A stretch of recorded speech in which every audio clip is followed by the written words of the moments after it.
Before the video starts, I want to give a bombastic shout out to Renato at Macrozoologist, who is a, you guessed it, zoologist macro photographer.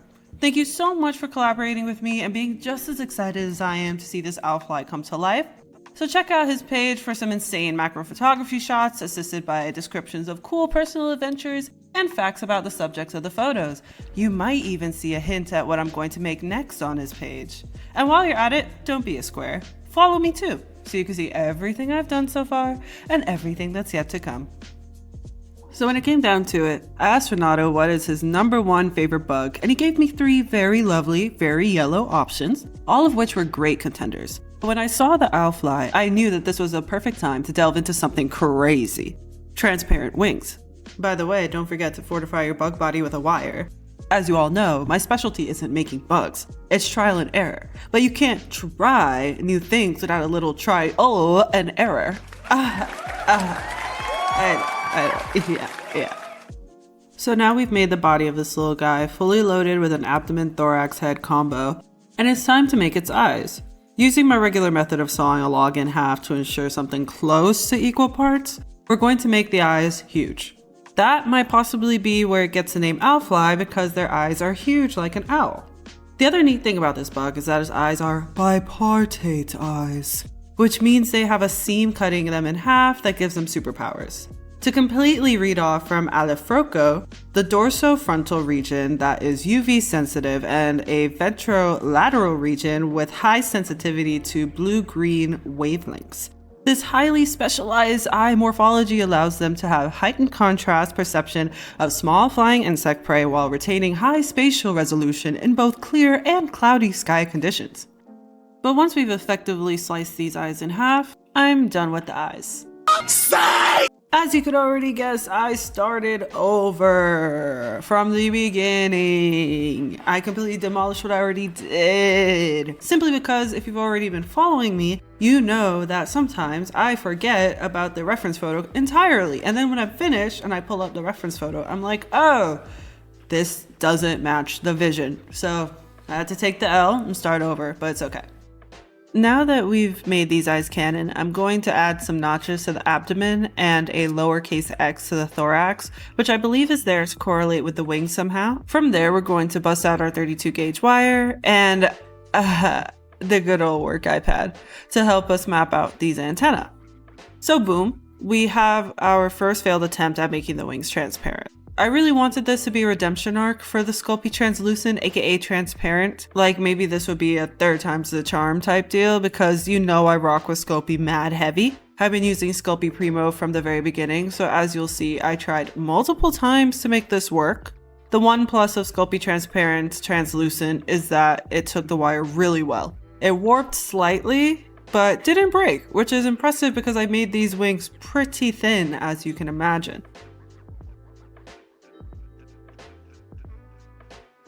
Only the front 2 wings are transparent, so I made the back 2 wings with regular old reliable black clay.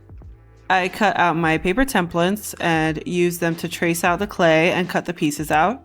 It's funny how I always use my blunt cutting tool, then spend a substantial amount of time cutting away the excess and smoothing the cracks made by the blunt tool, when I found out recently I could just cut it out with an X-Acto knife and make that part easier for myself. I'll do that in the next video.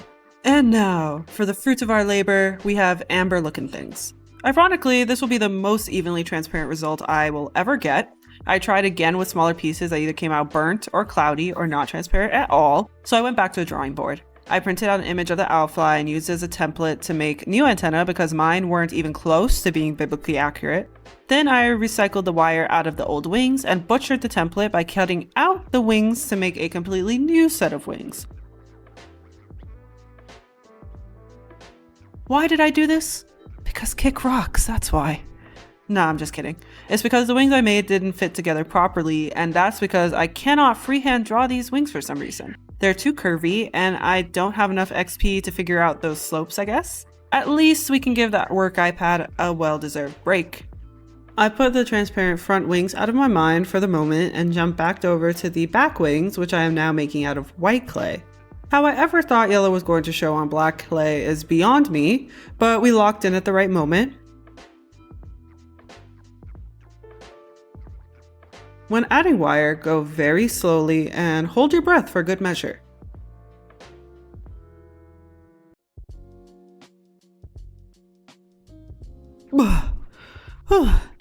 And give yourself excess wire so that you have ample to work with just in case. I ate with that little antenna pull. These antennae look much better than the other attempt, which is why starting over isn't a bad thing, guys. Some of the best bugs I've made are the ones where I've had to start over. Embrace your own foolishness sometimes. What am I doing? Oh. So the OWLFLY has these funny little feelers on their backside at the very end of the abdomen. I couldn't find much info on these, so don't be mean if I'm wrong, but apparently these are claspers for males and help lay eggs for females. XOXO, hope that helps. On to the fun part, I'm finally stabbing the wings into the body so that I could bake the body in peace. I know what you're thinking, Sydney, did you give up on the transparent wings? No, Jam Tart. I am simply embracing something new. Something I've never done before. I am making a mold with hot glue and a silicone mat. I had to do this twice, and don't let the fact that I didn't film it fool you. The second time, I didn't just squiggle the hot glue around, causing all these air pockets as you see here. In fact, the second time, every bubble that came out got blasted away with more hot glue as it came out. So as you can imagine, the second attempt looked crazy, but I didn't have to finagle it in any way, which was great for me and my hot glue gun. While it's still warm but not finger-burningly hot, we'll pry the wing from the hot glue and it came out pretty alright. Except here's me trying to add more hot glue to the air bubbles that form, then I tried to sand it flat, which didn't work. Then after that, I gave up on the first mold and created the second mold. I filled that with some UV resin and wham bam thank you ma'am, we're in business with transparent wing. I sanded it, then glazed it with some more UV resin, but it caught all of my fingerprints, which was embarrassing. So after fitting it into the bug to make sure it looked beautiful enough for the fall, I sanded them again, which is why they look so nice and frosty.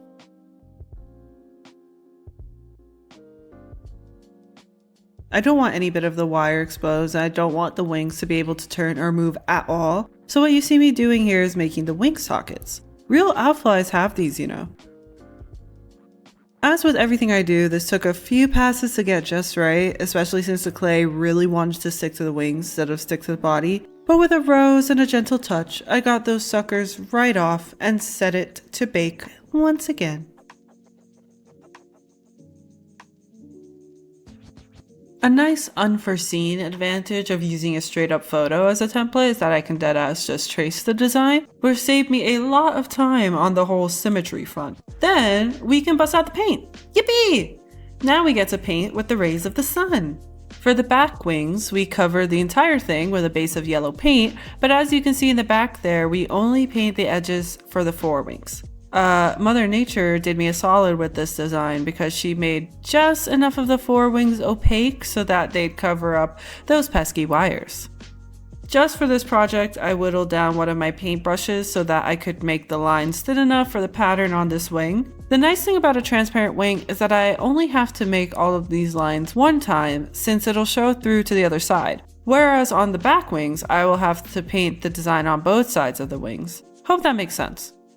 As with the majority of things that you, the viewer, might think is tedious for me, like pointillism on my moths or poking holes on my beetles or literally anything about Slitherwing, making the lace on this lacewing was so fun. Especially this part here where I take black and add some more lace lines.